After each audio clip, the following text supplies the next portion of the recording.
یہ گالی نہیں، خدا کی عبادت ہے۔ بولو ثواب ملے گا کہ نہیں ملے گا؟ ارے بولو ثواب ملے گا کہ نہیں ملے گا؟ ہم بھی کہتے ہیں، وہ بھی کہتے ہیں، سب کہتے ہیں، سب یہ آیت پڑھتے ہیں۔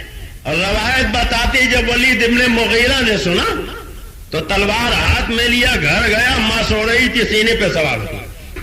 ماں نے آنکھ کھولی، کیا ہے بیٹے؟ کہا ماں میں نے نبی کو مجنوں کہا تھا، قرآن نے میرے 10 عیب گنائے، 9 تو جانتا ہوں میرے ہی ہے، 10واں بھی یقین میرا ہوگا، مگر تجھ سے تصدیق کرانے آیا۔ اور روایت بتاتی جب ولید ابن مغیرہ نے سنا تو تلوار ہاتھ میں لیا، گھر گیا، ماں سو رہی تھی، سینے پہ سوار کی۔ ماں نے آنکھ کھولی، کیا ہے بیٹے؟ کہا ماں میں نے نبی کو مجنوں کہا تھا، قرآن نے میرے 10 عیب گنائے، 9 تو جانتا ہوں میرے ہی ہے، 10واں بھی یقین میرا ہوگا، مگر تجھ سے تصدیق کرانے آیا۔ ماں نے پوچھا ہوا کیا؟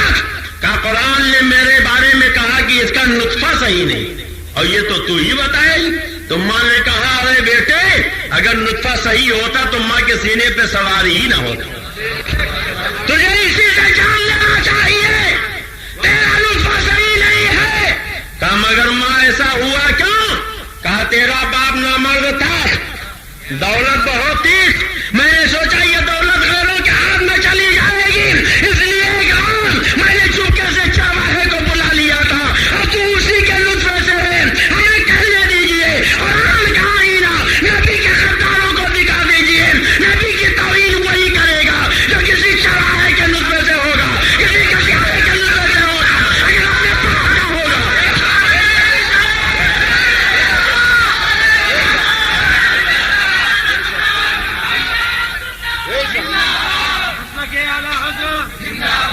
نبی کے دشمنوں کو یہ قرآن کا آئینہ دکھا دیجیے اور کہہ دیجیے ولید ابن مغیرہ کی طرح تم بھی اپنے گھر جاؤ، اپنے ماں سے اپنے لطف کی تحقیق کرو، کہیں ایسا تو نہیں کہ ولید ابن مغیرہ کے ماں کی طرح تمہارے ماں کے قدم بڑھے گئے ہو، کسی چراہے کو بلا لیا ہو یا گھسیارے کو بلا لیا ہو۔ پیغمبر کی توحید وہی کرے گا جو چرواہے کے لطف سے ہوگا، گھسیارے کے لطف سے ہوگا، اگر اپنے باپ کا ہے تو نبی کی گستاخی کر ہی نہیں سکتا۔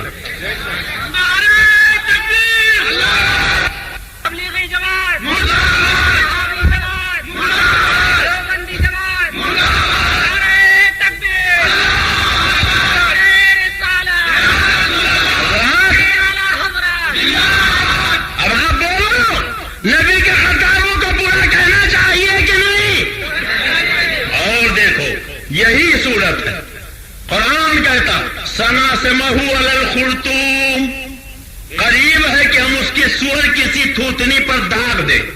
سبحان اللہ، ارے کہہ دو سبحان اللہ۔ اللہ فرماتا قریب ہے کہ ہم اس کی سور کسی تھوتنی پر داغ دیں گے۔ ولید ابن مغیرہ آدمی تھا، سور نہیں تھا، مگر جب اس نے نبی کو مجنوں کہا تو اللہ نے اس کے چہرے کو چہرہ نہیں تھوتنی کہا، اسے آدمی نہیں سور کہا۔ گویا خدا نے ذہن دے دیا کہ جو میرے نبی کی توہین کرے اسے سور کہنا، آدمی نہ کہنا، اس کے چہرے کو چہرہ نہ کہنا، سور کی تھوتنی کہنا، اسے حرامی کہنا، یہ بریلی کا فتویٰ نہیں بلکہ خدا کا فتویٰ۔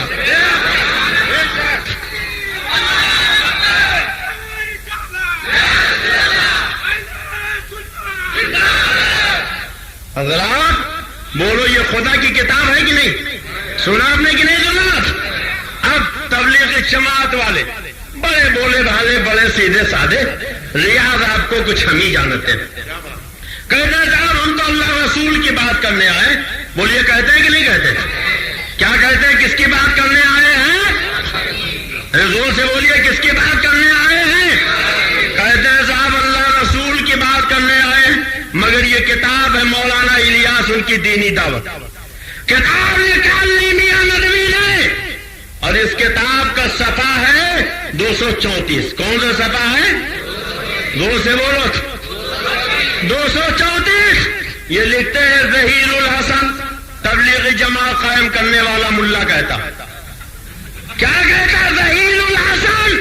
میرا مدعا کوئی پاتا نہیں، لوگ سمجھتے ہیں کہ یہ تحریک صلاحت ہے، کیا کہتے ہیں کہ لوگ سمجھتے ہیں کہ یہ نماز کی تحریک ہے، اور یہ کہتے بھی یہی جماعتی ہیں کہ صاحب ہم تو کلمہ نماز کی تبلیغ کرنے آئے، بولیے یہی کہتے ہیں کہ نہیں؟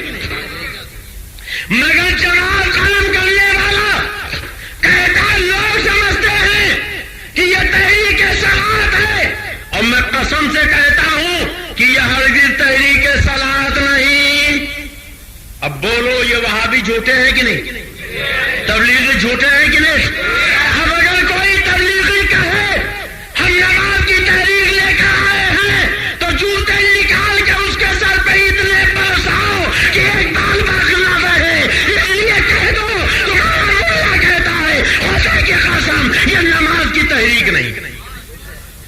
جب تحریک قائم کرنے والا کہتا ہے یہ نماز کی تحریک نہیں، تو تحریک چلانے والے کو کہنے کا حق ہے؟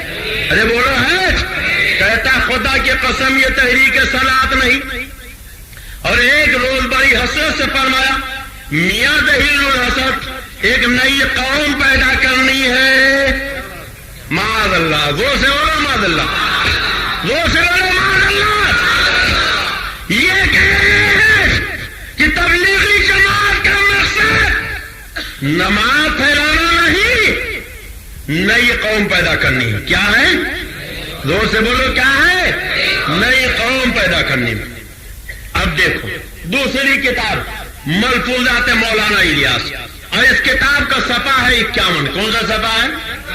یہ دیکھیے کتاب ہے ملفوظات الیاس، اور کتاب کو لکھا ہے مولوی منظور نعمانی نے، جو جہانی سے جہانی ہو گئے، لکھنؤ کے رہنے والے تھے، رہنے والے تو سنبھل کے تھے مگر لکھنؤ جا کے بس گئے، اور جب لکھنؤ میں بسے تو انہوں نے یہ کتاب لکھی۔ کتاب میں لکھتے ہیں کہ ایک مرتبہ تبلیغی جماعت قائم کرنے والے مولوی الیاس نے کہا، کیا کہا؟ خواب نبوت کا 46واں حصہ ہے۔ بعض لوگوں کو خواب میں ایسی ترقی ہوئی کہ ریاضت مجاہدہ سے نہیں ہوئی، کیونکہ ان کو خواب میں علوم صحیحہ القاء ہوتے جو نبوت کا حصہ ہے، پھر ترقی کیوں نہ ہوگی؟ آگے لکھتے ہیں آج کل خواب میں مجھ پر علوم صحیحہ کا القاء ہوتا ہے، نبوت کا دعویٰ دیکھیے، کہتے ہیں خواب یہ نبوت کا 46واں حصہ ہے، اور آج کل مجھ پر علوم صحیحہ کا القاء ہوتا ہے، اس لیے کوشش کرو کہ مجھے نیند زیادہ آئے۔ اب تک آپ نے سنا ہوگا، کہتے صاحب یہ تو وہی تبلیغ کا طریقہ ہے جو رسول اللہ کا تھا، صحابہ کا تھا، قرآن حدیث کا جو طریقہ وہی تبلیغی جماعت کا طریقہ، مگر یہی کتاب ہے صفحہ 51 لکھتے ہیں کہ اس تبلیغ کا طریقہ مجھ پر خواب میں منکشف ہوا، معاذ اللہ، زور سے بولو معاذ اللہ۔ جب خواب میں تم نے تبلیغ کا طریقہ دیکھا، قرآن کا طریقہ نہیں، رسول کا طریقہ نہیں، 1400 سال کی کتابوں کا طریقہ نہیں، صحابہ کا طریقہ نہیں، بلکہ یہ طریقہ ان کو خواب میں منکشف ہوا، اور کہتے ہیں کہ یہ خواب میں ہم پر انکشاف ہوا ہے۔ پتا چلا تبلیغی جماعت قائم کرنے والا خود کہتا ہے یہ تبلیغ کا طریقہ نہ رسول کا طریقہ ہے، نہ خدا کا طریقہ ہے، نہ صحابہ کا طریقہ ہے، بلکہ ہمارے خواب کا دیکھا ہوا طریقہ۔ آگے لکھتے ہیں کہ خواب میں القاء ہوئی کہ تم مثل انبیاء ہو، معاذ اللہ، زور سے بولیے معاذ اللہ۔ اور اسی کتاب کے صفحہ 58 پہ لکھا کہ ایک بار فرمایا حضرت مولانا تھانوی نے بہت بڑا کام کیا، معاذ اللہ، زور سے بولیے معاذ اللہ۔ کہتا حضرت مولانا تھانوی نے بہت بڑا کام کیا، بس میرا دل یہ چاہتا ہے کہ تعلیم تو ان کی ہو اور طریقے تبلیغ میرا ہو۔ تبلیغ کا طریقہ کس کا ہو؟ الیاس کا، بولو کس کا ہو؟ اور کہتے کہ صاحب یہ رسول کا طریقہ، صحابہ کا طریقہ۔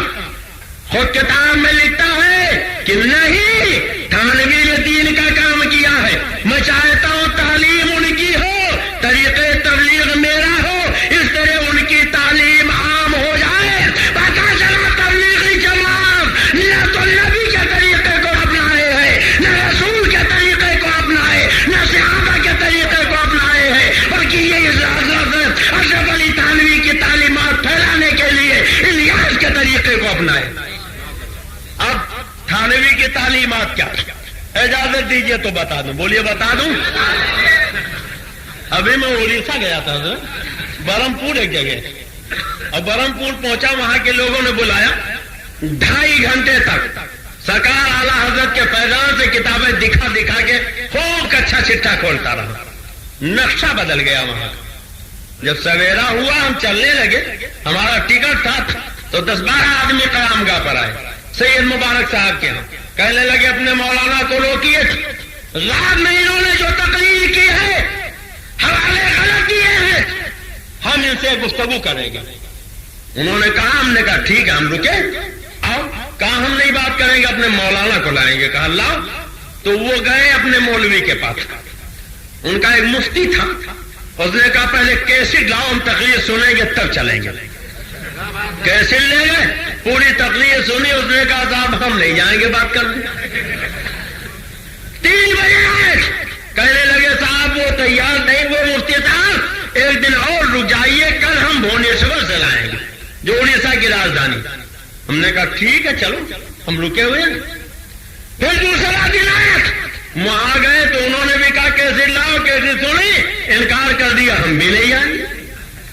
کہا کہ نہ رک جائیے, ہم کٹک سے لائیں گے, اور اگر کوئی نہ آیا تو اب یہ آخری وعدہ ہے, پھر آپ جا سکتے ہیں. 2 بجے تک کل اور رک جائیے. رک گئے. سید مبارک صاحب جو حضور مفتی اعظم کے غلام, انہوں نے 1.5 کروڑ کا بنگلہ اپنا بنوایا تھا. تو انہوں نے کہا اگر آپ خالی ہے چلیے ہمارے یہاں سوڈا میں, اس بنگلے کا افتتاح ہو جائے, میلاد شریف ہو جائے, تقریر ہو جائے. ہم سید جمال میاں صاحب قبلہ اور سارے علماء گئے. تقریر ہوئی. 10-12 وہابی تھے, الحمدللہ سب طائب ہو گئے. ایک مولوی کا وہابیوں کا وہی نہیں توبہ کیا. سویرے بلایا گیا, اس کے سامنے جب بات رکھی گئی, حوالہ دیا, تو اس نے بھی کہا یہ سب کافر ہے, مرتد ہے, یہ کتابیں لکھنے والے جہنمی. مگر آگے چل کے وہ بھٹک گیا. کہنے لگا ہم اس لیے نہیں بریلوی بنتے کہ آپ لوگ خدا کی قدرت نہیں مانتے. کہا کیا نہیں مانتے؟ کہا اللہ نے کہا ان اللہ علی کل شیء قدیر, اللہ ہر شے پر قادر ہے. تو جھوٹ بھی ایک شے ہے, اللہ اس پہ بھی قادر ہے. معاذ اللہ. بات بہت بڑی. سننے اسے مارنا چاہتے تھے, ہم لوگوں نے کہا اسے جانے دو, اور اب آئندہ اسے کبھی آنے نہ دینا. وہ بہت بڑا دولت مال تھا, مچھلی کی تجارت کرتا تھا, لکھپتی تھا. گاڑی اٹھائی اور سیدھے برہمپور پہنچا. وہاں کا جو امیر جماعت تھا ہارون, اس کا سالہ تھا. جا کے کہا 2 بجے تم لوگوں نے مناظرے کا وقت رکھا, ابھی ہم کو جہنمی کافر اور سب کچھ کہنا پڑا, تمہیں بھی کہنا پڑے گا, اس لیے مناظرہ نہ کرو, مار پیٹ کر لو. ہم لوگ جب 10 بجے قیام گاہ پر پہنچے تو تقریباً 200 آدمی تلوار, لاٹھی, ڈنڈا لے کے آئے اور مکان کو چاروں طرف سے گھیر لیے.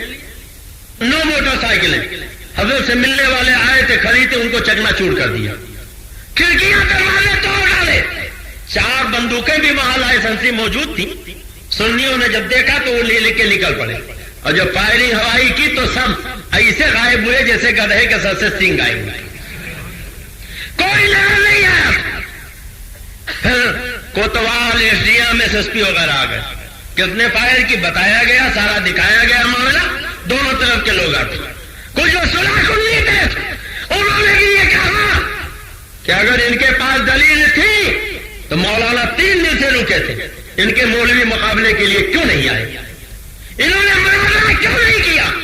اس سے پتا چلا کہ یہ جھوٹے ہیں, ان کا مذہب جھوٹا ہے, ہم سے توبہ کرتے ہیں, اللہ تعالیٰ حضرت کے غلام بنتے ہیں, جمال میاں کے مرید بنتے ہیں.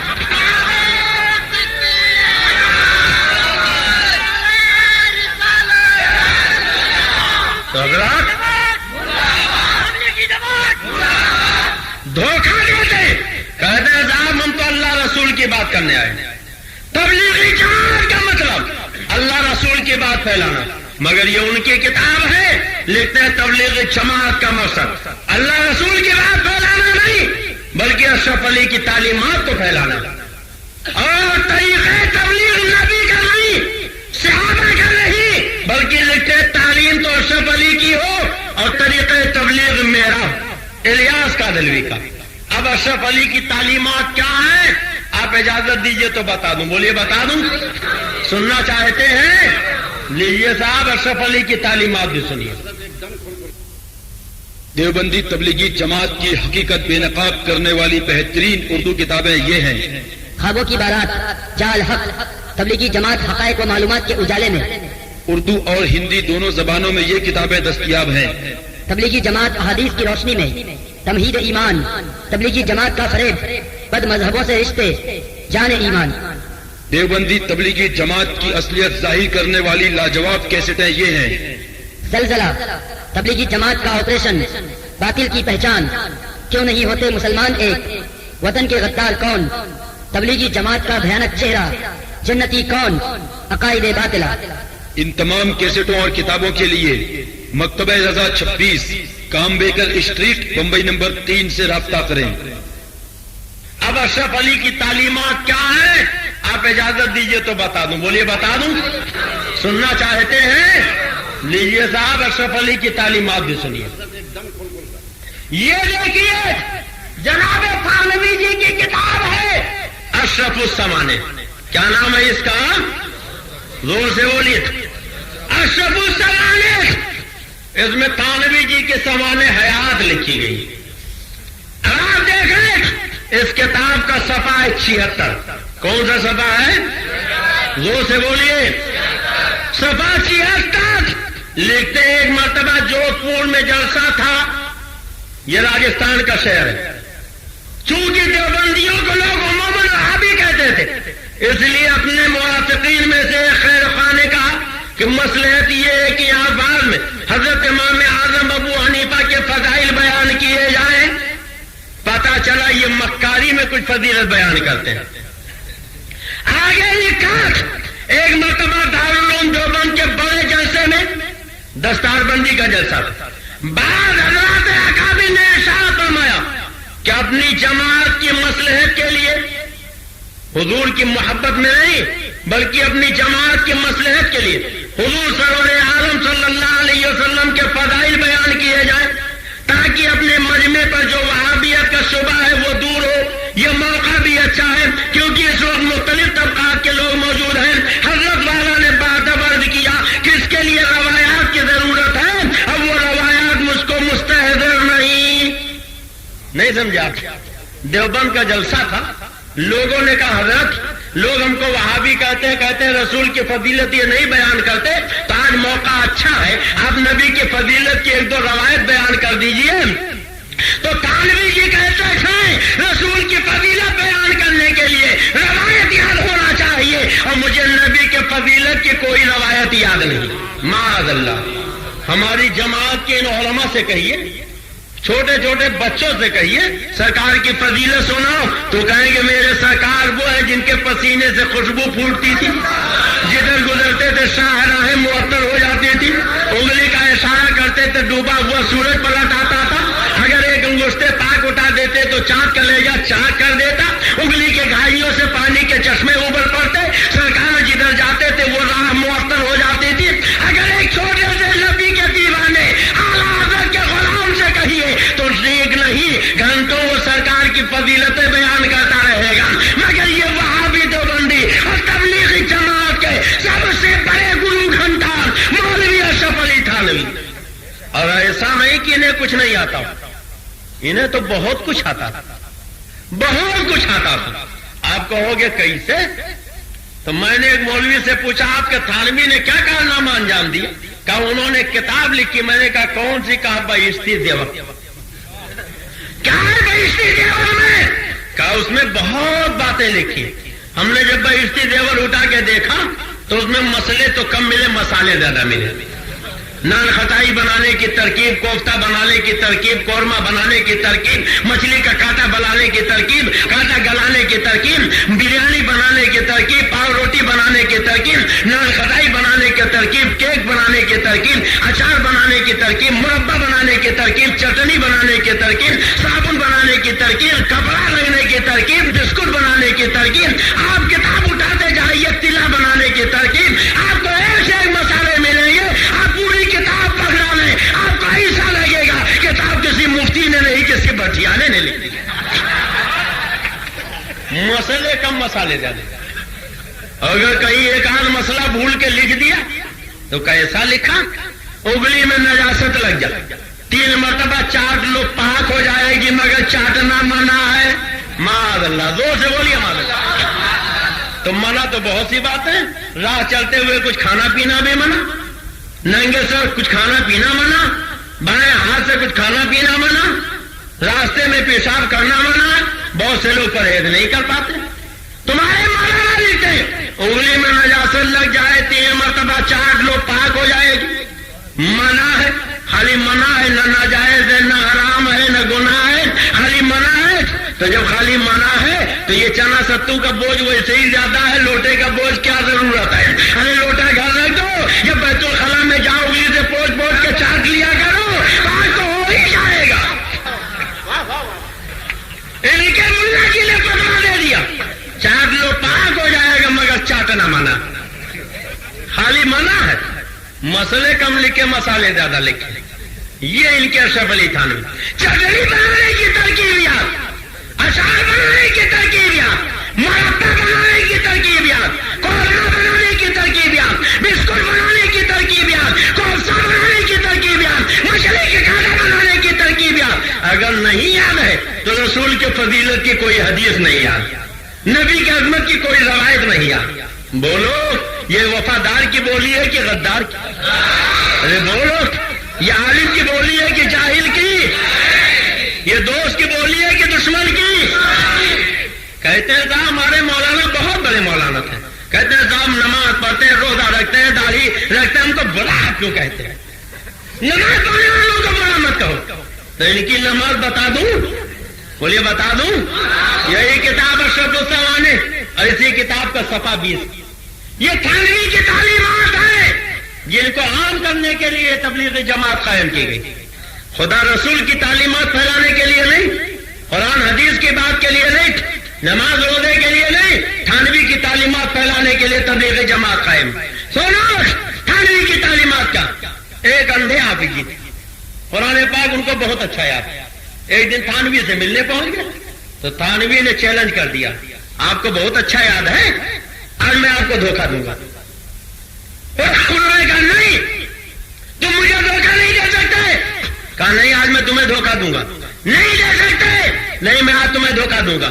نماز کا وقت ہو گیا، اذان ہو گئی، تکبیر ہو گئی، جماعت کھڑی ہو گئی، مولوی اشرف علی تھانوی مصلی پر پہنچے، اللہ اکبر، نیت بازی نماز پڑھانے لگے، سب پیچھے سب پاک کے کھڑے ہو گئے، اندھے حافظ جی بھی کھڑے ہو گئے۔ اسی میں قرآن پاک میں ایک جگہ اللہ یعلم آیا، کیا آیا ہے؟ اور جب اللہ یعلم آیا تو تھانوی جی پڑھتے پڑھتے بڑے زور سے کہا اللہ، اور جیسے اتنا کہہ کے انہوں نے لہریایا تو اندھے حافظ جی یہ سمجھے کہ یہ رکوع میں جا رہے ہیں، جڑ سے رکوع میں چلے گئے۔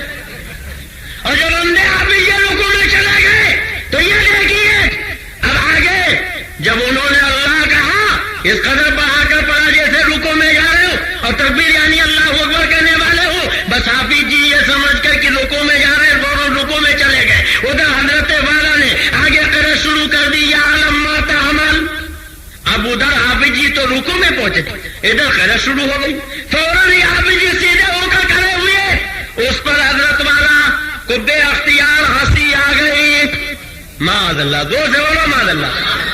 جب دھوکہ دینے میں کامیاب ہو گئے تو ظاہر ہے کوئی آدمی اپنے مقصد میں کامیاب ہوتا تو ہنسی آ ہی جاتی، ہنسی آ گئی اور کہتے ہیں قیقام مار کر ہنس پڑے۔ اللہ کی عبادت کر رہے تھے، نماز پڑھ رہے تھے، دھوکہ دینے میں کامیاب ہوئے تو ہنسی آ گئی، اور خالی یوں ہی نہیں کہ ذرا سا مسکرائے ہوں، لکھتے ٹھٹھا مار کر ہنس پڑے، ہنسی سے اس قدر مغلوب ہوئے کہ نماز توڑ کر الگ ہو گئے۔ حضرت والا کے والد ماجد بھی علیحدہ پلنگ پہ بیٹھے ہوئے قرآن شریف سن رہے تھے، انہوں نے سبق پوچھا، جب حضرت والا نے واقعہ بیان کیا تو باوجود متانت کے انہیں بھی ہنسی آ گئی۔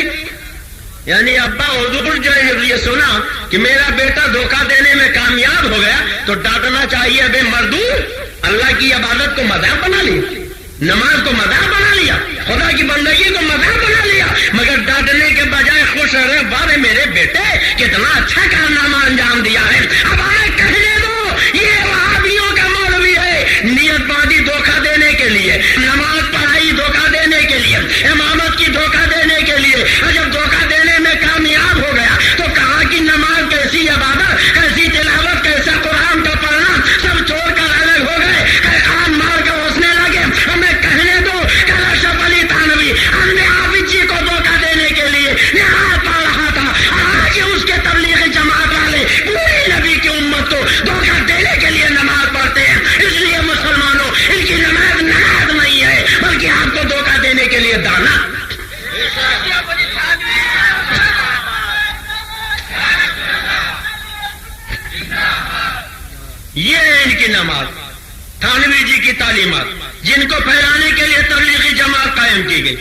اور اگر اجازت دیجیے تو ایک دو تعلیمات اور بتا دوں کہ نہ بتاؤ؟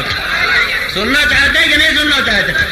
یہ دیکھیے صاحب ایک کتاب اور کتاب کا نام ہے ملفوظات حکیم الامت. یہ تھانوی کے ملفوظات اور یہ چھپی ہے دیوبند سے. کہاں سے؟ دیوبند. کیا ہے؟ اگر اجازت دیجیے یہ بھی بتا دوں. بریلی کے کوئی مولوی نہیں، خود دیوبند کا فاضل عامل عثمانی کہتا تھا دغا کی دار ہے، یاجوج کی ہے یہ اس میں، وطن فروشی کا وہ بدی کی بے اس میں، جو اس کے نون میں نعرے جہیم غلطاں تو اس کے دار سے دہقانیت نمایاں. ملے گی حرف تو بے شارہ دیوبند بنا، اب برے خمیر سے یہ شہر ناپسند بنا. فاضل دیوبند عامل عثمانی کہتے ہیں دغا کی دان، یاجوج کی یہ، وطن فروشی کا واو، بدی کی بے، نعرے جہین کا نو اور دہقانیت کا دان جب اکٹھا کیا گیا تب جا کے دیوبند بنا. یہ تمہارا مرکز اور ہمارا مرکز بریلی. بولو کیا ہے؟ زور سے بولو کیا ہے؟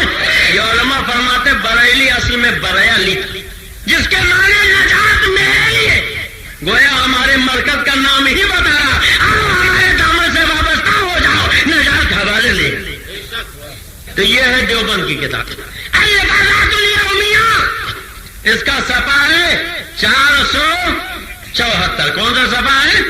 جلد ہے 2 قسط ہے 5. لکھتے ہیں ایک روز سب لڑکوں لڑکیوں کے جوتے جمع کر کے، لڑکوں کے جوتے تو جمع ہی کیے، تھانوی جی نے لڑکیوں کے بھی جوتے جمع کیے اور ان کو برابر رکھا اور ایک جوتے کو سب کے آگے رکھا. وہ گویا امام تھا اور ان کھڑے کر کے اس پر کپڑے کی چھت بنائی، وہ مسجد قرار دی. جوتا امام، جوتا نمازی، جوتا مقتدی.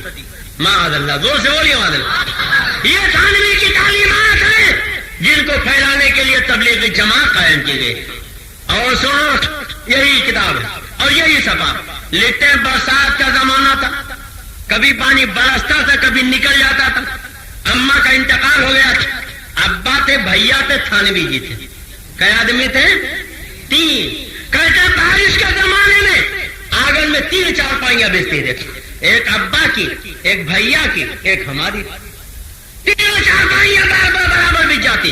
کہتے ایک مرتبہ چپکے سے کیا کیا کہ رسی اٹھائی اور لے گئے ساری چارپائیوں کے پائے کس کے باندھ دیے، خوب جگہ کے باندھ دیے، اچھی طرح رسی سے کس دیا. اب آگے لکھتے ہیں دیکھیے. کہتے ہیں باندھ کے سو گئے، پھر والد صاحب بھی آ کر لیٹ گئے. اتفاق سے بارش آئی، والد صاحب اٹھے، ہم کو بھی اٹھایا، بچپن کی نیند تھی، ہوں کر کے پھر سو گئے. یہ تو آپ جانتے ہیں اگر کوئی سو رہا ہو تو جگانا آسان ہے، اگر کوئی جاگ رہا ہو اس کو جگائیے تو جاگے گا. تب یہ تو جان بوجھ کے سوئے ہوئے تھے نا. اب ابا جگا رہے ہوں کر کے اس کروٹ، پھر جگایا ہوں کر کے اس کروٹ. کہتے ہوں کر کے لیٹ گئے. والد صاحب جلائے نہیں اٹھتے تو پڑا رہنے دیا. اپنی چارپائی گھسیٹی، بہت 3 چارپائی ایک ساتھ چلی آ رہی، ایک چارپائی گھسیٹی تو 3 چلی آ رہی. بے حد غصہ ہوئے، فرمایا ایسی ایسی حرکتیں کرتے. اب سب بھیگ رہے ہیں، چاقو ڈھونڈا، اتفاق سے جلدی میں رسی کاٹنے کے لیے چاقو بھی نہ ملا. آخر خود ہی باورچی خانے سے چاقو لائے، تلاش کر کے ان سب رسیوں کو کاٹا، تب چارپائیاں اڑ سکی. اب دیکھو ابا پریشان ہوئے، بستر بھیگا، چارپائی بھیگی. بولو بھیگی کہ نہیں؟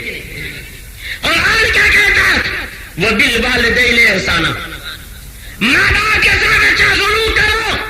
اللہ فرماتا ولا تقل لهما اف ولا تنهرهما. جب تمہارے ماں باپ بوڑھے ہو جائیں تو انہیں اف نہ کہو، انہیں جھڑکو نہیں.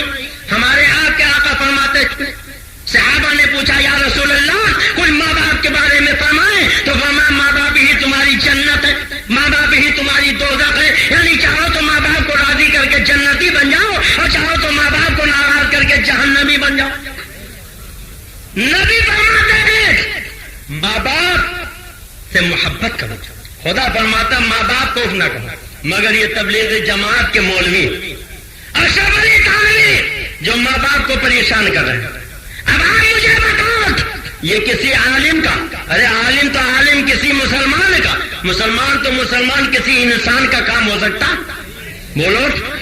اور یہی تعلیمات ہے جن کو پھیلانے کے لیے تبلیغی جماعت قائم کی گئی.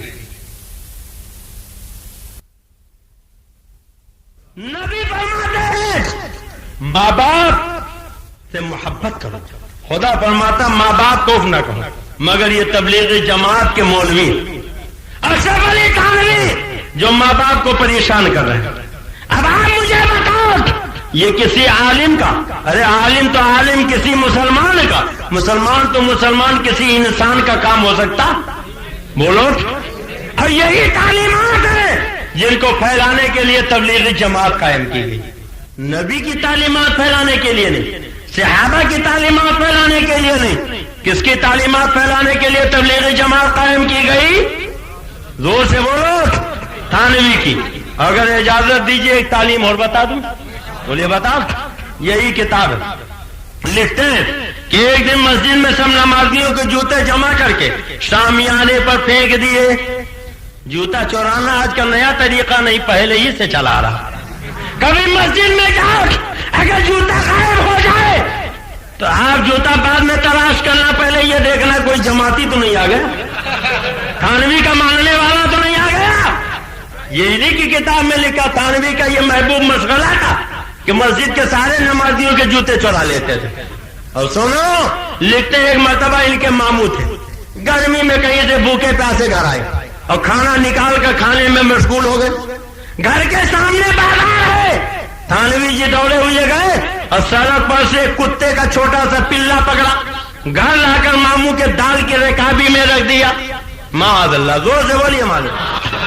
اتفاق سے ماموں بیچارے نابینا تھے.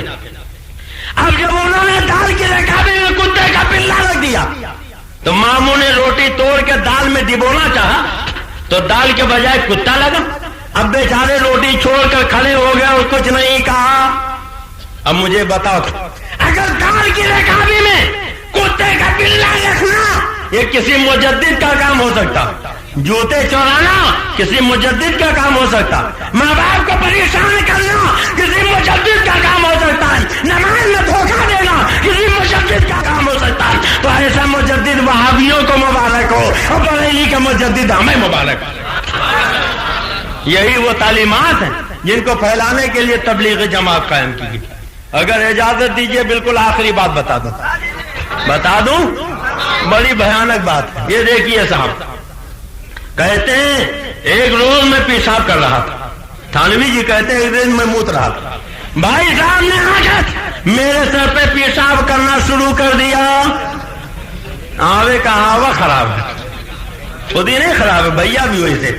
کہتے ہیں میں پیشاب کر رہا تھا، بھیا آئے اور میرے سر پہ پیشاب کرنا شروع کر دیا. ایک روز ایسا ہوا کہ بھائی صاحب پیشاب کر رہے تھے تو یہ چوکنے والے کہاں تھے؟ کہتے ہیں بھائی صاحب پیشاب کر رہے تھے، میں نے ان کے سر پہ پیشاب کرنا شروع کر دیا. بدلہ پورا کر لیا. اتفاق سے اس وقت والے صاحب تشریف لے آئے. فرمایا یہ کیا حال کرتا ہے؟ میں نے عرض کیا ایک روز انہوں نے میرے سر پہ پیشاب کیا تھا، بھائی صاحب نے بالکل انکار کر دیا، مختصر سے پٹائی ہوئی. اب آگے لکھتے غرض جو کسی کو نہ سوجتی تھی وہ ہم دونوں بھائیوں کو سوجتی تھی. بالکل 100% سچی بات کہہ دی. اب بتاؤ نماز میں دھوکہ دینا کبھی آپ کو سوجھا؟ نبی کے علم پاک کو کتے سور کے علم سے تشبیہ دینا معاذ اللہ کبھی آپ کو سوجھا؟ ماں باپ کو پریشان کرنا کبھی آپ کو سوجھا؟ جوتے چورانا کبھی آپ کو سوجھا؟ ماموں کے دال کی رکابی میں کتے کا پلا رکھنا کبھی آپ کو سوجھا؟ بھائی کے سر پہ پیشاب کرنا کبھی آپ کو سوجھا؟ کہتے جو کسی کو نہ سوجھتی تھی وہ ہم دونوں بھائیوں کو سوجھتی تھی. اور یہی وہ تعلیمات ہیں جن کو پھیلانے کے لیے ان وہابیوں نے تبلیغی جماعت قائم کی. اللہ تعالیٰ ایسی گندی جماعت سے ہمیں دور رہنے کی توفیق عطا فرمائے. حضرات اگر اجازت دیجیے تو کچھ باتیں اور عرض کر دوں. یہ دیکھیے کتاب ہے، کتاب کا نام ہے تقویۃ الایمان. کیا نام ہے؟ یہ تقویۃ الایمان نہیں بلکہ تفویۃ الایمان، ایمان کو فوت کر دینے والی کتاب. کتاب لکھی ہے اسماعیل دہلوی نے، حاشیہ چڑھایا علی میاں ندوی نے، اور یہ کتاب چھپی ہے ندوہ سے. کہاں سے؟ اور یہ دیکھیے عرض ناصر میں صفحہ 4 پہ لکھا مولانا زکریا کاغلوی نے جو تبلیغی نصاب لکھنے والے علی میاں سے کہا کہ آپ اس کتاب کا ترجمہ کیجیے. ندوہ کے نصاب میں شامل کیجیے. کہتے ہیں انہی کے کہنے پر میں نے یہ کتاب لکھی, اس کا ترجمہ کیا اور ندوہ کے نصاب میں شامل کر لیا. تو یہ تقویۃ الایمان وہ کتاب جو مولوی زکریا کے کہنے سے لکھی گئی اور ندوہ کے نصاب میں شامل. اور اسی کتاب کا صفحہ 30 ہے. کون سا صفحہ ہے؟ اس میں لکھا ہے اولیاء انبیاء میں اور جن شیطان میں اور بھوت پری میں کچھ فرق نہیں. معاذ اللہ, زور سے بولیے معاذ اللہ. اچھا ایک بات بتائیے, آپ سے اگر کوئی کہے کہ آپ میں بھوت میں کچھ فرق نہیں, آپ میں شیطان میں کچھ فرق نہیں, تو آپ کو اچھا لگے گا کہ برا؟ ارے بولیے. جسے اچھا لگے ذرا ہاتھ اٹھا دیں, اور جس کو برا لگے ذرا وہ ہاتھ اٹھا دیں. سب کو برا لگے گا. اچھا ایک بات اور بتائیے, آپ کو اگر کوئی بھوت شیطان کی طرح کہے پھر چائے پلائے تو آپ اس کی چائے پیئیں گے؟ سلام کرے تو اس کے سلام کا جواب دیں گے؟ نماز پڑھائے تو اس کے پیچھے نماز پڑھیں گے؟ مر جائے تو اس کی نماز جنازہ پڑھیں گے؟ اگر بیٹی دے کے آپ کو داماد بنانا چاہے تو آپ داماد بنیں گے؟ آپ کو بھوت شیطان کی طرح کہہ دے, آپ اس کی چائے نہ پیئے, ناشتہ نہ کریں, کھانا نہ کھائیں, آپ اس سے سلام کرام نہ کریں. اور ان تبلیغی جماعت والے وہابیوں دیوبندیوں نے آپ کو نہیں نبی اور رسول کو شیطان بھوت کی طرح لکھا. اب امراض والا کے مسلمانوں فیصلہ آپ کو کرنا ہے. جن وہابیوں نے نبی کو بھوت کی طرح لکھا, شیطان کی طرح لکھا, ایسے جماعتیوں کے پیچھے بولو نماز پڑھو گے؟ ان کے پیچھے نماز پڑھو گے؟ ان کے یہاں شادی بیاہ کرو گے؟ ان سے سلام کرام کرو گے؟ ان کو اپنی مسجد میں آنے دو گے؟ ان کو امام بناؤ گے؟ دیکھو یہی تبلیغ نصاب کی کتاب تقویۃ الایمان, جماعت والوں کی کتاب تقویۃ الایمان, اور اسی کتاب کا صفحہ ہے 89. کون سا صفحہ ہے؟ لکھتا ہے اور جس کا نام محمد یا علی ہے وہ کسی چیز کا مختار نہیں. معاذ اللہ, زور سے بولیے معاذ اللہ. کہتا ہے جس کا نام محمد یا علی ہے وہ کسی چیز کا مختار نہیں. آپ حضرت مولانا قادری صاحب کا نام لیں تو کہیں گے جن کا نام حضرت علامہ مولانا محمد فاضل ہے. اب نے کسی کو بڑا بتانا ہو تو جن کا بولتے, چھوٹا بتانا ہو تو جس کا بولتے. ظالم ساری خدائی کے آقا کا نام لکھتا تو جن کا نہیں بلکہ جس کا لکھتا.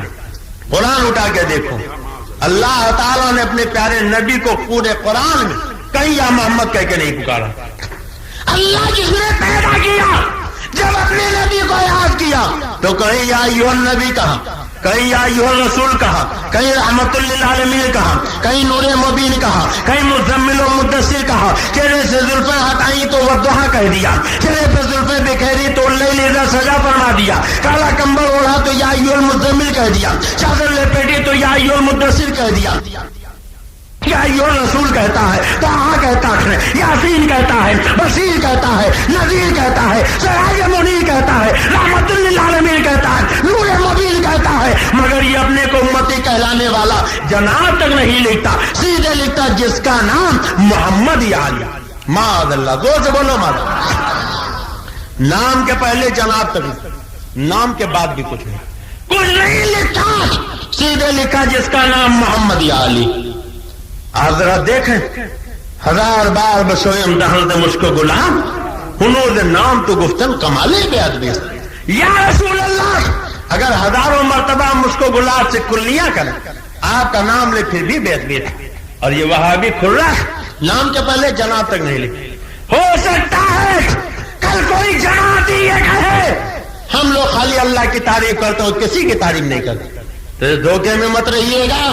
یہی کتاب تقویۃ الایمان, اسی کتاب کا ٹائٹل پہ اپنے ملا کا نام لکھا تو لکھا مجاہد اسلام عالم ربانی مولانا شاہ اسماعیل شہید رحمت اللہ علیہ.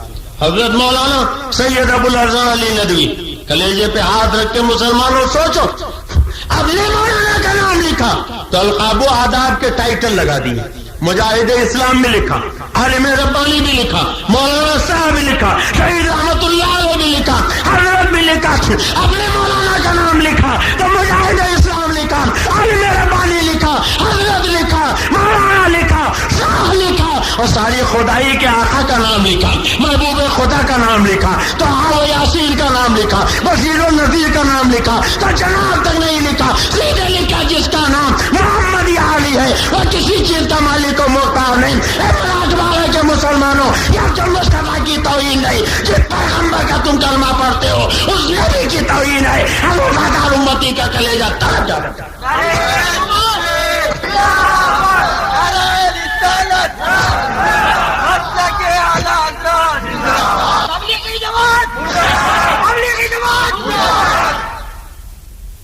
اسلامیہ کیسٹ کمپنی مالیگاؤں کی جانب سے عقائد و اعمال کو سنوارنے والی بہترین کیسٹ ہے۔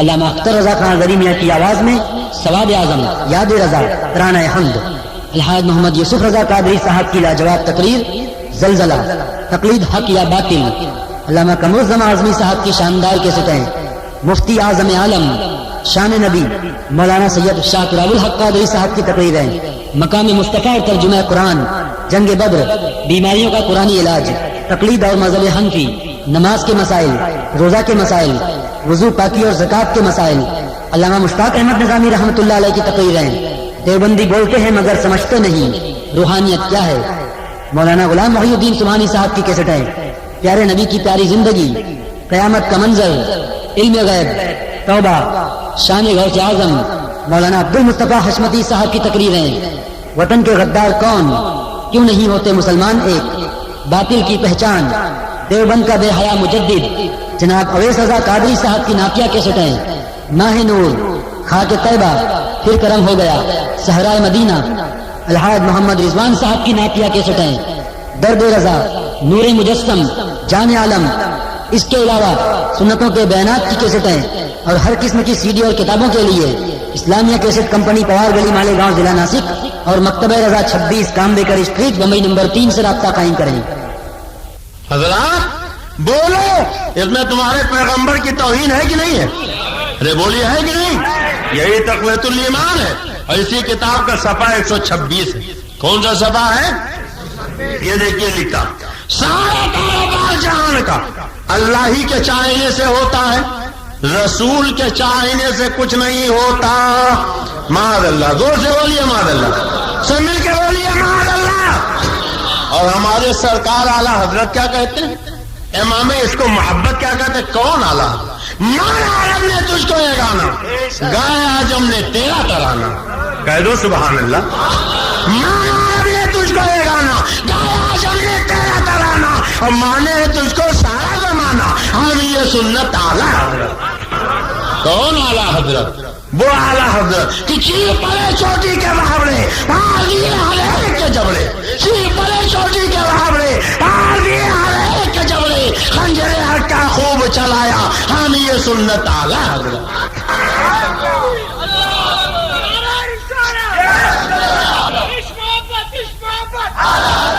سنو، تبلیغی جماعت والے لکھتے ہیں سارا کاروبار جہان کا اللہ ہی کے چاہنے سے ہوتا، رسول کے چاہنے سے کچھ نہیں ہوتا۔ معاذ اللہ، زور سے بولو معاذ اللہ۔ اور میرے اعلیٰ حضرت فرماتے ہیں، اے جماعتیوں، اے وہابیوں، اے تبلیغیوں، وہ تمہارا ڈپلیکیٹ رسول ہوگا، وہ تمہارا بناسپتی نبی ہوگا، وہ تمہارا ڈالڈا مار کا پیغمبر ہوگا جو خدا کی چاہت کے علاوہ چاہتا۔ ہم نے جس نبی کا کلمہ پڑھا، جس رسول کا کلمہ پڑھا، ہمارے نبی کی شان تو یہ ہے کہ میرا نبی وہ چاہتا ہی نہیں جو خدا نہ چاہتا۔ ارے کہہ دو سبحان اللہ، زور سے کہہ دو سبحان اللہ۔ ہمارا نبی وہ ہے جو وہی چاہتا ہے جو اس کا خدا چاہتا ہے، اور سن لو، خدا وہی چاہتا ہے جو اس کا پیارا مصطفیٰ چاہتا ہے۔ ہمارا نبی وہ چاہتا ہے جو خدا چاہتا ہے، اور خدا وہ چاہتا ہے جو پیارا مصطفیٰ چاہتا ہے۔ وہی قول خداوند تعالی بے شک جو ہوا آپ کا فرمان رسول عربی۔ اور اگر یقین نہیں ہے تو دو دو چار کے شکل میں کچھ ایسی باتیں بتا دوں کہ ہمارے محترم حضرت علامہ طاہر صاحب نہ ہو، حاجی توفیق صاحب نہ ہو، تو آپ تنہا مناظرہ کر لیجئے۔ بولیے بتا دوں؟ یہ بتا دوں؟ جماعت والے کہتے ہیں سب اللہ کے چاہنے سے ہوتا، رسول کے چاہنے سے کچھ نہیں ہوتا۔ ہم کہتے ہیں رسول وہ چاہتے ہی نہیں جو اللہ نہ چاہتا، ہمارے سرکار وہی چاہتے جو خدا چاہتا تھا، لیکن اگر تم نے الگ الگ کر دیا تب آؤ بتاؤ آپ کے ہاں نماز ہوتی ہے؟ ارے بولی ہوتی ہے؟ 5 وقت کی مسجد ہے آپ کے جالنا میں، تو جب نماز ہوتی ہے تو نماز سے پہلے اذان بھی ہوتی ہوگی، بولی ہوتی ہے؟ فجر سے پہلے اذان ہوتی ہے، ظہر عصر مغرب عشاء سے پہلے اذان ہوتی ہے، اذان ہوتی۔ ہم نے تو دیکھا خالی جالنا میں نہیں، مالیگاؤں میں بھی اذان ہوتی، بمبئی میں بھی اذان ہوتی، ابھی گوا گئے تھے تقریر کے لیے، دیکھا وہاں بھی اذان ہوتی، کرناٹک گئے وہاں بھی، بنگال میں بھی، بہار میں بھی، اڑیسہ میں بھی، 4 مرتبہ دبئی گئے وہاں بھی، مکہ شریف مدینہ شریف گئے وہاں بھی، ساری دنیا میں جہاں جہاں مسجد ہے جب نماز ہوتی ہے تو نماز سے پہلے بولو کیا ہے؟ نماز سے پہلے اذان ہوتی۔ اچھا جناب، فجر سے پہلے اذان، ظہر سے پہلے اذان، عصر سے پہلے اذان، مغرب سے پہلے اذان، عشاء سے پہلے اذان، 5 وقت نماز سے پہلے اذان۔ تم کہتے ہو اللہ کے چاہنے سے ہوتا، رسول کے چاہنے سے کچھ نہیں، تو قرآن کے کس پارے میں ہے؟ اللہ نے کب کہا فجر سے پہلے اذان دو، ظہر سے پہلے اذان دو، عصر مغرب عشاء سے پہلے اذان دو؟ پورے قرآن میں کہیں ہے؟ پورا قرآن پڑھ ڈالیے، اللہ نے اذان کا حکم ہی نہیں دیا، اور جب اللہ نے اذان کا حکم نہیں دیا تو فجر سے پہلے اذان کیوں دیتے ہو؟ ظہر سے پہلے اذان کیوں دیتے ہو؟ مغرب عشاء سے پہلے اذان کیوں دیتے ہو؟ کہو گے عبد المصطفیٰ اللہ نے نہیں حکم دیا مگر رسول اللہ نے دیا۔ بولو اذان کا حکم کس نے دیا؟ زور سے بولو کس نے دیا؟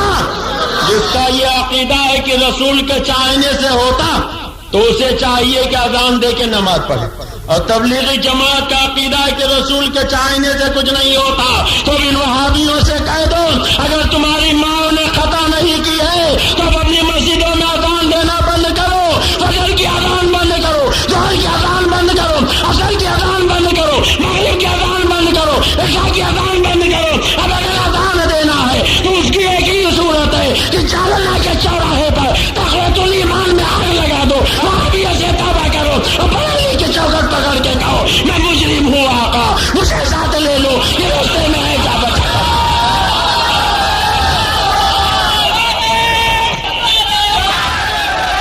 اگر اذان دینی ہے تو وہابیوں سے توبہ کرنی پڑے گی، تبلیغ سے توبہ کرنی پڑے گی، تقویت الایمان میں آگ لگانی پڑے گی، بریلی کے چوکٹ پکڑ کے کہنا پڑے گا میں مجرم ہوں آقا، مجھے ساتھ لے لو، یہ راستے میں ہے جا بجا تھانے والے۔ اچھا ایک بات اور بتائی، آپ کے یہاں مسجدوں میں جمعہ بھی ہوتا؟ بولیے ہوتا؟ تو جمعہ سے پہلے خطبہ بھی ہوتا ہوگا؟ سنتے ہیں کہ دیر میں جاتے ہیں، گھڑی دیکھتے رہتے ہیں، جب امام صاحب اللہ اکبر گئے تب مسجد میں پہنچے، خطبہ سننا واجب، خطبہ ہوتا ہے۔ اچھا جناب، آپ ہی کے یہاں نہیں، ہم نے تو دیکھا دیوبند میں بھی خطبہ ہوتا، اذان بھی ہوتی، ندوہ میں بھی خطبہ اذان، ساری دنیا میں خطبہ اذان۔ تو جناب یہ خطبہ جو آپ جمعہ سے پہلے دیتے ہو قرآن کے کس پارے میں لکھا؟ کہاں اللہ نے کہا کہ جمعہ سے پہلے خطبہ دیا کرو؟ پورا قرآن پڑھ ڈالیے، اللہ نے خطبہ کا حکم ہی نہیں دیا۔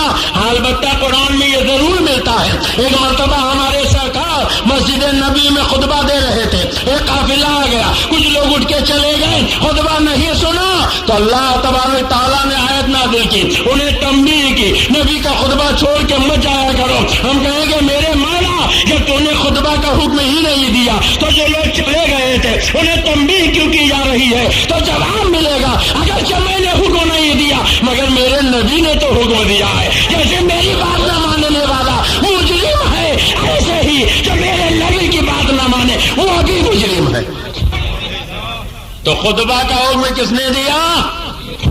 بولو کس نے دیا؟ تو جس کا یہ عقیدہ ہے کہ رسول کے چاہنے سے ہوتا وہ تو خطبہ دے کے جمعہ کی نماز پڑھیں۔ تبلیغی جماعت والوں کو خطبہ دینا چاہیے، وہابیوں کو خطبہ دینا چاہیے۔ اب ان سے کہہ دو اگر نطفہ صحیح ہے تو کل سے تم تقویت الایمان میں آگ لگاؤ، وہابیوں سے توبہ کرو، تب خطبہ دینا، بریلی کی چوکٹ پکڑ کے کہنا میں مجرم ہوں آقا، مجھے ساتھ لے لو، یہ راستے میں ہے جا بجا تھانے والے۔ اچھا ایک بات اور بتائیے، جالنا میں لوگ مرتے بھی ہیں؟ مرتے ہیں کہ نہیں مرتے؟ مرتے ہیں، یہاں بھی مرتے ہیں۔ اچھا آپ میں سے کتنے لوگوں کو نہیں مرنا، ذرا ہاتھ اٹھا دیں۔ کوئی آب حیات پی کے آیا ہو؟ اچھا صاحب کتنے لوگوں کو مرنا، ذرا وہ ہاتھ اٹھا دیں۔ اب دیکھیے کچھ بوڑھے اتنے ہی اٹھا رہے ہیں، کچھ اٹھا ہی نہیں رہے کہ ایسا نہ ہو موت کو فرشتہ دیکھ لے جلدی آ جائے۔ ارے اتنا اٹھاؤ گے تب مرو گے، اتنا اٹھاؤ گے تب مرو گے، اور نہیں اٹھاؤ گے تو بھی مرو گے۔ بولو مرو گے کہ نہیں مرو گے؟ مرنا ہے کہ نہیں مرنا؟ موت برحق ہے، سب کو مرنا ہے۔ اچھا جب آدمی مر جاتا تو مرنے کے بعد کیا ہوتا؟ نہلایا گیا، دلایا گیا، کفنایا گیا، ٹکٹی پہ لٹایا گیا، رسی سے جکڑا گیا، لے کے چل پڑے، اور ہمارے یہاں پھولوں میں بسایا گیا۔ اب یہ تو اپنا اپنا نصیبہ، کوئی کس کے جاتا، کوئی پھولوں میں بس کے جاتا، کوئی کس کے جاتا، کوئی بس کے جاتا، پھولوں میں بسانے کے بعد لے کر چلے۔ تو یوں ہی دفن نہیں کر دیا، پہلے نماز جنازہ پڑھی۔ کیا پڑھی؟ اور یہ کھرے بھی پڑھتے ہیں کہ نہیں پڑھتے؟ یہ جماعتی پڑھتے ہیں کہ نہیں پڑھتے؟ 12 کے ڈبل والے پڑھتے ہیں کہ نہیں پڑھتے؟ اچھا جناب نماز جنازہ پڑھی تو قرآن کے کس پارے میں ہے؟ اللہ نے کب کہا کہ نماز جنازہ پڑھو؟ پورا قرآن پڑھ ڈالیے، اللہ نے کہیں نماز جنازہ کا حکم ہی نہیں دیا، واضح طور پہ فرمایا ہی نہیں۔ ہاں یہ تو فرمایا لا تصلی علی احد منهم مات ابدا ولا تقم علی قبرہ۔ یہ بے ایمان نبی کا دشمن یعنی وہابی دیوبندی تبلیغی مر جائے تو ان کی نماز جنازہ مت پڑھنا، ان کی قبر پہ کھڑے مت ہونا، یعنی نبی کے غداروں کی نماز جنازہ پڑھنے سے اللہ نے روکا تو ہے مگر پڑھنے کا حکم نہیں دیا۔ قرآن میں کہیں ہے؟ بولو ہے؟ اور جب نہیں ہے تب نماز جنازہ پڑھنا چاہیے؟ ان وہابیوں کا عقیدہ رسول کے چاہنے سے کچھ نہیں ہوتا، تو ان سے کہہ دو اب تم اپنے مردوں کو نماز جنازہ نہ پڑھو، ترکی پہ لٹاؤ، رسی سے جکڑو اور لے جا کے یا تو پھونک دو یا دریا میں تیرا دو۔ اگر نماز جنازہ پڑھنی ہے تو تقویت الایمان میں آگ لگانی پڑے گی، وہابیت سے توبہ کرنا پڑے گا، تبلیغی جماعت کا ساتھ چھوڑنا پڑے گا، اور بریلی کی چوکٹ پکڑ کے چلنا پڑے گا۔ میں مجرم ہوں آقا، مجھے ساتھ لے لو، یہ رستے میں جا بجاتا نہیں بات۔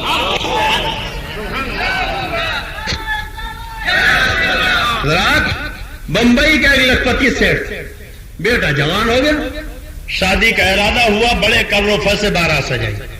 جب بارات لے کے پہنچا تو اتفاق سے 12 کا ڈبل آ گیا نکاح پڑھنے والا۔ صحرا دیکھا تو جلب ان کے کباب ہو گئے۔ کہا پہلے یہ صحرا اتارو تب نکاح پڑھائیں گے۔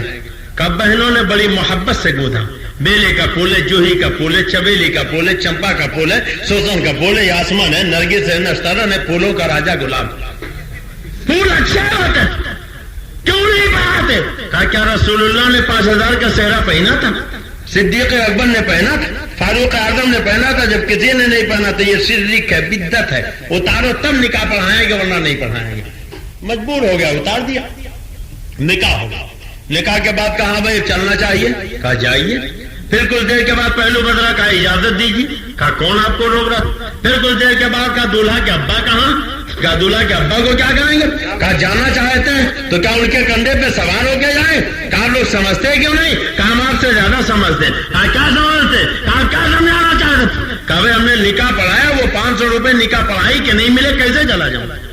کہا بے مردود، کیا رسول اللہ نے نکاح پڑھا کے 500 روپے نکاح پڑھائی کے لیے؟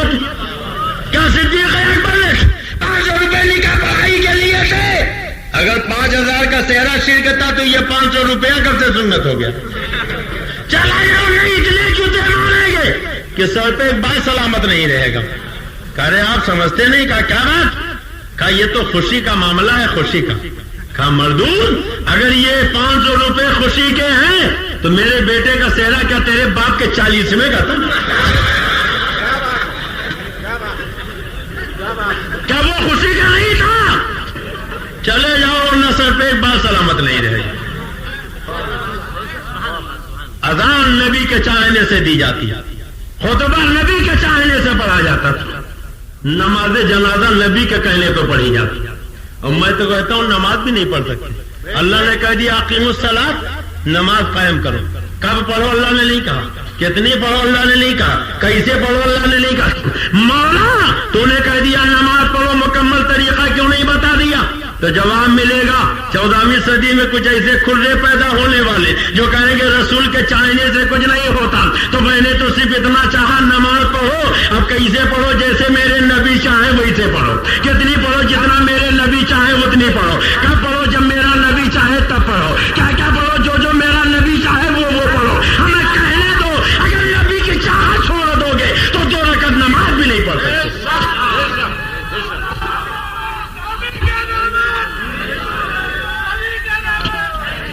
حضرات یہ تو خالی آپریشن ہو رہا، اب دوبارہ بلائیے گا تب پوسٹ مارٹم ہوگا، ابھی تو خالی آپریشن ہے، پوسٹ مارٹم کا نمبر بعد میں آئے گا انشاءاللہ۔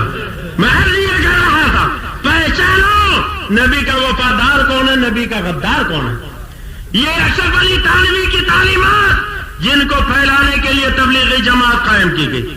یہ دیکھیے کتاب کا نام ہے الامداد، بولو کیا نام ہے؟ الامداد۔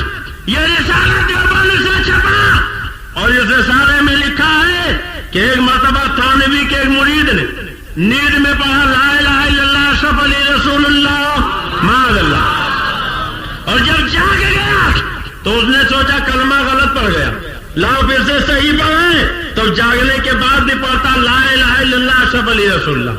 پھر سوچا لاؤ درود پڑھیں، تو لکھتا جب درود پڑھا تو پڑھا اللہم صلی علی سیدنا و نبینا مولانا اشرف علی معاذ اللہ، زور سے بولو معاذ اللہ۔ اب کہتا حضور بتائیے کیا ہے؟ تو کہتے اس واقعے میں تسلی تھی جس کی طرف تم رجوع کرتے ہو، بے تعالیٰ متبع سنت ہے۔ اے مراٹھواڑہ کے مسلمانوں، تھانوی کو کہنا چاہیے یہ شیطانی وسوسہ ہے، کفری عقیدہ ہے، توبہ کر کے پھر سے ایمان لاؤ اور مدینے والے کا کلمہ پڑھو، مدینے والے کا درود پڑھو۔ مگر اپنا کلمہ پڑھوایا، اپنا درود پڑھوایا اور کہا اس میں تسلی ہے، اور یہی وہ تعلیمات ہیں جن کو پھیلانے کے لیے تبلیغی جماعت قائم کی گئی۔ اب بولو مسلمانوں، تبلیغی جماعت کو آپ اچھا جانتے ہو کہ برا؟ ایک بولی کے آستانے پر آئے، دیکھو کتاب کا نام ہے تجدید احیاء الدین، کیا نام ہے؟ اور اس کتاب کا صفحہ ہے 96۔ کون سا صفحہ ہے؟ زور سے بولیے۔ لکھا جو لوگ حاجتیں طلب کرنے کے لیے اجمیر یا سالار مسعود کی قبر یا ایسے ہی دوسرے مقامات پر جاتے ہیں، وہ اتنا بڑا گناہ کرتے ہیں کہ قتل و زنا کا گناہ اس سے کم تر ہے۔ معاذ اللہ، زور سے بولو معاذ اللہ، سارا مہینہ بولے معاذ اللہ۔ آپ بزرگوں کے ہاں جاتے ہو، بولو جاتے ہو، حضرت شیر سوار رحمت اللہ علیہ کے آستانے پر آتے ہو، کتنے لوگ آتے ہیں؟ سب ہاتھ اٹھا دیتے، ماشاءاللہ سب آتے ہیں۔ یہ حضرت کا کون سا عرس ہے؟ 724واں سالانہ، گویا 724 سال سے حضرت کا عرس سے پاک ہو رہا۔ کتنے دنوں سے؟ زور سے بولیے، کتنے دنوں سے؟ 724 سال سے ہمارے حضرت کا عرس ہو رہا۔ اور دیوبند ندوہ کی زندگی کتنی ہے؟ زیادہ سے زیادہ 150 سال۔ کتنی؟ تو مزاروں پر جانے والوں کو شرک کرنے والے، مزار پہ جانے والوں کو قبر پشواتی دردی کرنے والے، ان کی زندگی کتنی؟ اور جاننے والوں کی جاننے میں کتنی؟ 724 سال۔ اب آپ بتاؤ جو 724 سال پرانی بات ہو وہ صحیح ہے یا 150 سال کی؟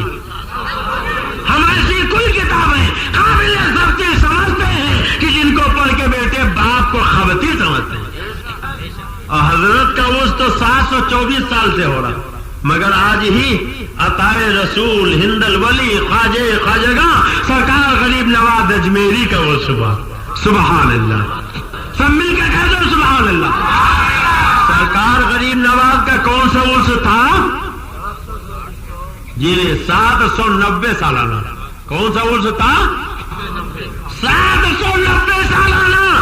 گویا 790 سال سے ہند کے راجا، ہم سب کے خواجہ عطائے رسول غریب نواز کا وہ سو رہا. بولو کب سے ہو رہا؟ کب سے ہو رہا؟ بریلی شریف کو 100 سال, دیوبند کو 150 سال, اور خواجہ کا عرض کتنے دنوں سے؟ کہتے ہیں بریلی کے اعلیٰ حضرت نے بدعت رائج کی, انہوں نے عرس شروع کیا, انہوں نے چادر کاغذ شروع کیا, انہوں نے یہ عرسوں پہ حاضری دلائی. ارے 790 سال سے خواجہ غریب نواز کا عرس ہو رہا ہے, 724 سال سے حضرت احمد شیر سہار کا عرس ہو رہا ہے, اور تم نے کسے شرک و بدعت کہنا شروع کیا؟ تو بریلی کے تاجدار نے کوئی نیا طریقہ نہیں شروع کیا جو 724 سال پرانا تھا, 790 سال پرانا تھا, جسے تم مٹانا چاہتے تھے.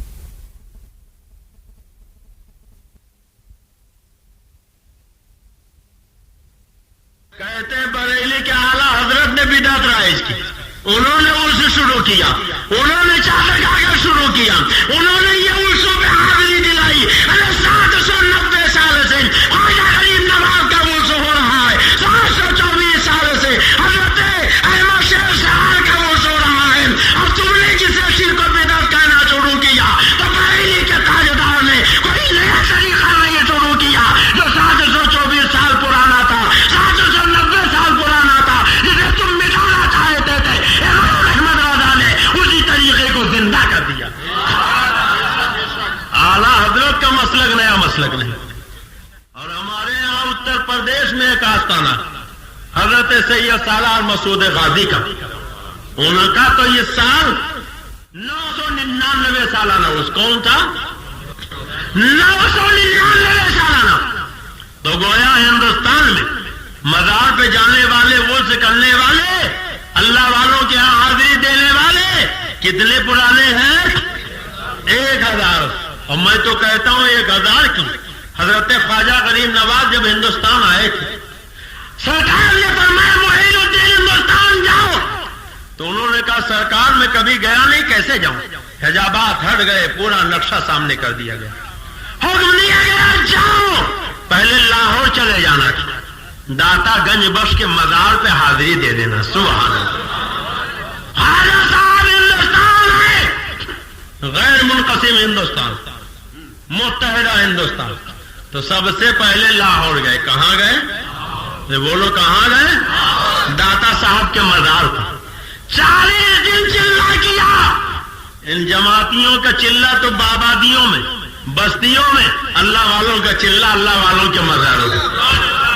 یہ جو چلہ کرتے ہیں, اور وہ مزاروں پہ, غاروں میں, پہاڑوں میں چلہ کرتے ہیں. خواجہ صاحب داتا صاحب کے مزار پہ گئے, 40 دن کا چلہ کیا, اور جب چلنے لگے تو خواجہ صاحب نے کیا کہا تھا؟ آج بھی داتا صاحب کے مزار پر جلی حرفوں میں خواجہ صاحب کا کہا ہوا جملہ موجود ہے, گنج بخشے فیض عالم مردان نور خدا ناکسارا پیر کامل کامل آغا رہنما. تم کہتے ہو رسول کے چاہنے سے کچھ نہیں ہوتا, اور عطائے رسول ہندر ولی فرماتے یہ داتا صاحب ہیں جو عالم کو فیض کا خزانہ بانٹنے والے. تو خواجہ صاحب نے مزار پہ حاضری دی, عالم کو فیض کا خزانہ بانٹنے والا کہا, تو گویا جو اعلیٰ حضرت نے عقیدہ دیا وہ نیا عقیدہ نہیں بلکہ رسول کا عطا کیا ہوا عقیدہ. خواجہ غریب نواز کا عقیدہ وہی 1400 سال پرانا عقیدہ. ہم آئے حضرت کے مزار پر تو کہا یہ قبر پجواں ہے, بدعتی ہے, رضا خانی ہے. دیکھو قبروں پہ جا رہے ہیں, مگر میں بالکل قریب کر دوں. ہمارے تمہارے آقا کا وصال ہوا, قبر اطہر میں تشریف لے گئے, تو سرکار کے قبر پہ کون آ رہا؟ افضل الخلق بعد الانبیاء, یار غار نبی حضرت صدیق اکبر آ رہے. ارے کہہ دو سبحان اللہ, سب مل کے کہہ دو سبحان اللہ. اور آتے بھی ہیں تو کس شان سے, جب تک دنیاوی ظاہری حیات میں رہے اپنے آقا کے مزار پہ آتے رہے. اور جب وصال ہوا تو حضرت صدیق اکبر کہتے ہیں علی, جن ہاتھوں سے تم نے رسول اللہ کو نہلایا تھا ابو بکر کو انہی ہاتھوں سے غسل دینا. جتنے کپڑے نبی کو پہنائے تھے صدیق کو اتنے کپڑوں کا کفن دینا تھا. جس چارپائی پہ نبی کو لے چلے تھے علی, اسی چارپائی پہ ابو بکر کو لے چلنا. اور اے